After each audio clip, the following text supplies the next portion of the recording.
నిజామాబాద్ జిల్లాలో ఓ లారీ బీభత్సం సృష్టించింది. శనివారం రంగనాథ్పల్లి మండలం కొమల టోల్ ప్లాజా వద్ద టోల్ ప్లాజా వేగంగా వచ్చి ఓ లారీ ఢీకొట్టిన సంఘటన చోటు చేసుకుంది. దీంతో లారీ ప్లాజాలోకి దూసుకెళ్లింది. ఈ ఘటనలో అక్కడ ఉన్న సామాగ్రి ధ్వంసమైనట్లు సమాచారం.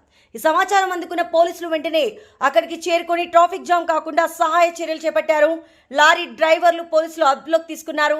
డ్రైవర్ మద్యం మత్తులో ఉండడం వల్లే ఈ ప్రమాదం జరిగినట్లు పోలీసులు తెలిపారు. ఈ ఘటనపై కేసు నమోదు చేసి దర్యాప్తు చేస్తామని పోలీసులు తెలిపారు.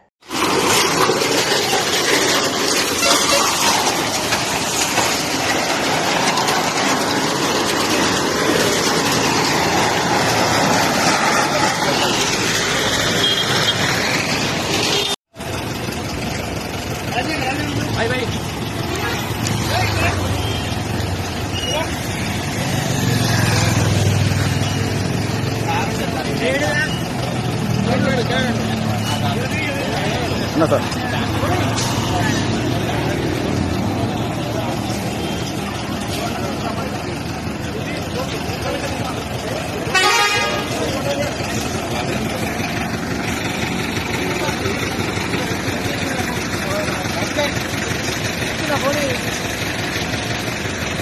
नाराज नाराज सारजलाटी